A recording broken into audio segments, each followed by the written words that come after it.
Out of all the characters that Sadie Sink could play in the MCU, Firestar makes the most sense for Spider-Man 4.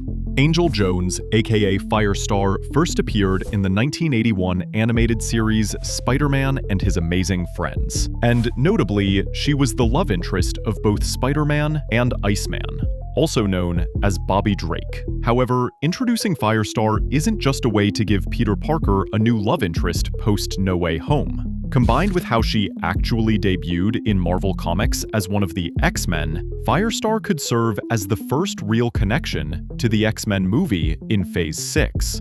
It would also be a welcome surprise if Spider-Man and His Amazing Friends team up for Avengers Doomsday or Secret Wars. That said, there's an even more interesting mutant for Sadie Sink to play in Spider-Man 4.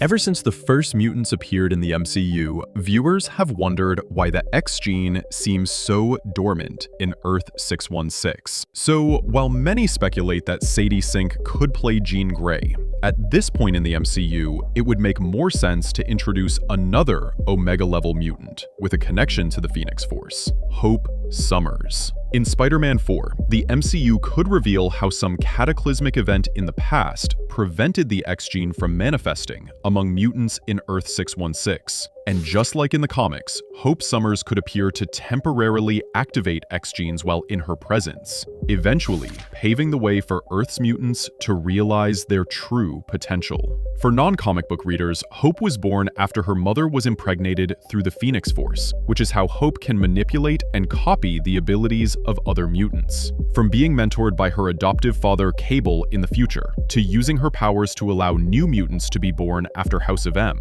Hope Summers was hailed as the salvation of mutant kind.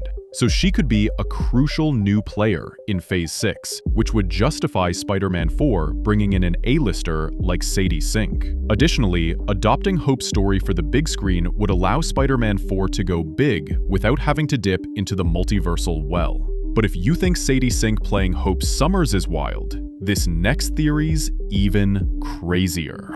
You've never heard of Edna Brock because she's from Earth 31913. In this alternate universe, Edna Brock, aka Madame Venom, is the proprietress of a brothel where every working woman is under her lethal protection. Those who mistreat Madame Venom's girls are subject to brutal torture in the desert, where their corpses are left to rot to warn others. And while it seems crazy that the MCU would cast Sadie Sink as Madame Venom, it's one way to keep things at street level. In the comics, it wasn't really clear whether Madame Venom hosted an actual symbiote, but in the MCU, Madame Venom could finally answer what happened to the piece of venom that got stranded on Earth-616. It may have just given Edna Brock a rudimentary version of Venom's power set, just enough to allow her to protect sex workers on New York City streets. As risky as that sounds, it may just be what Phase 6 needs to overcome superhero fatigue. So who else do you see Sadie Sink playing in Spider-Man Brand New Day? Tell us in the comments, and thanks for watching ScreenRant.